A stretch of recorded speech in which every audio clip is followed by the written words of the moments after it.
Bonjour à tous, bienvenue pour cette nouvelle vidéo. Aujourd'hui, nous allons voir un taux de variation d'une fonction entre 1 et 1 plus h et on pourra du coup calculer le nombre dérivé en 1 et en déduire une tangente en 1.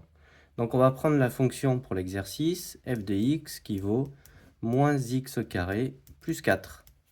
Donc on va calculer le taux de variation entre 1 et 1 plus h. On va faire f de 1 plus h. On va remplacer x par 1 plus h. 1 plus h au carré plus 4.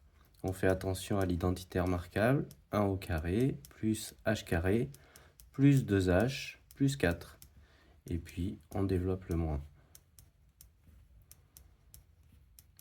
Et puis après on réduit. Donc ça va faire moins h carré moins 2h moins 1 plus 3 plus 4 pardon plus 3. Et puis de l'autre côté on va faire f de 1. On va remplacer x par 1. Ça fait moins 1 au carré plus 4. Et donc ça fait moins 1 plus 4. Et ça fait 3. Et puis après, on va calculer ce fameux taux de variation. Donc le taux de variation, ça va faire f de 1 plus h moins f de 1 divisé par 1 plus h moins 1. Et puis on va remplacer par ce qu'on a trouvé. Moins h carré moins 2h plus 3 moins 3 sur 1 moins 1, ça s'en va. Et il reste h en bas. Et puis on va réduire. Les 3 s'en vont. Ça fait moins h carré moins 2h sur h. Et on pourra réduire par h. Ça fait moins h moins 2. Voilà le taux de variation entre f de 1 et f de 1 plus h, avec h différent de 0. Et puis dans la deuxième question, du coup, on nous demande le nombre dérivé en 1, f' de 1.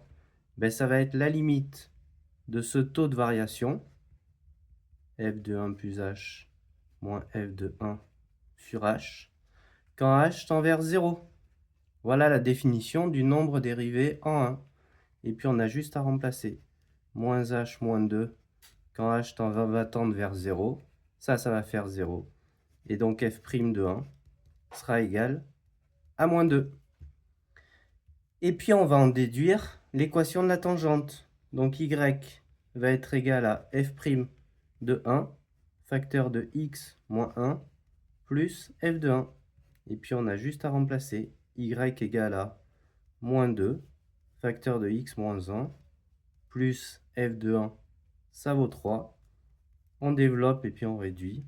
Moins 2x plus 2, plus 3. Y égale à moins 2x, plus 5. Voilà un petit exercice pour s'entraîner sur le taux de variation et reprendre la définition du nombre dérivé, qui n'est autre que la limite de ce taux de variation au point 1 et 1 plus h quand h tend vers 0. Voilà, j'espère que cette petite vidéo vous aura plu, vous aura aidé. N'hésitez pas à nous suivre et bon maths!